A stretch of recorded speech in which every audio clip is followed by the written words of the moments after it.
আত্তাহিয়াতুর মাঝে বসে সকলে আমাদের দুই হাতের আঙ্গুলকে এরকম প্লাট করে রাখি, এরকম রাখি না? আত্তাহিয়াতু পড়তে পড়তে আশহাদু আল্লা ইলাহা ইল্লাল্লাহ আঙ্গুল তুলি, আবার পরে নামাই।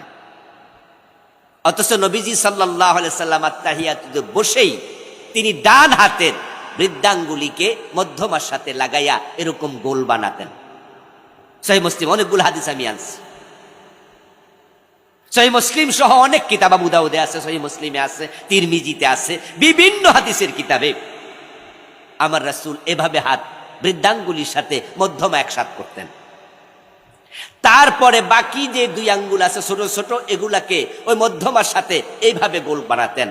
আর এই আঙ্গুলটা তিনি তুলে রাখতেন, এক হাদিসে পাওয়া যায়। আর এক হাদিসে পাওয়া যায় তিনি মাঝে মাঝে একটু হালকা নাড়াতেন। তুলে রাখা এক হাদিস, হালকা নাড়ানো আর এক হাদিস। কিন্তু আমরা এইভাবে তুলেও রাখি না, হালকা নাড়াইও না, আমরা সমান করে রাখি। তো রাসূল তো সমান রাখতেন না। আপনি রাসূলকে ফলো না করার অনুমতি পেলেন কই? নবীজি সাল্লাল্লাহু আলাইহি ওয়াসাল্লাম যখন নামাজে দাঁড়াতেন তখন তিনি নামাজ শুরু করতেন তাকবীর দিয়ে। ক্বালা রাসূলুল্লাহ সাল্লাল্লাহু আলাইহি ওয়াসাল্লাম ইফতিতাহু ওয়াত তাকবীর ওয়া ইখতিতামুহু আত তাসলিম। নামাজ শুরু হবে আল্লাহু আকবার বলে, নামাজ শেষ হবে সালাম ফিরিয়ে। কিন্তু আমরা নামাজে দাঁড়ায়া মুসাল্লাত দোয়া পড়ি, যেটা ইন্নী ওয়াজ্জাহাতু ওয়াজহিয়া লিল্লাযী ফাতারাস সামাওয়াতি ওয়াল আরদা হানিফা।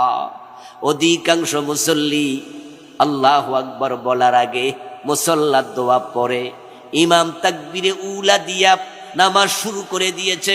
আপনি মসজিদে ঢুকেছেন, এখন তাকবীরে উলা আপনি পেতেন, কিন্তু শুধু নাওয়াইতুয়ানের কারণে উনার ৩-৪ আয়াত শেষ।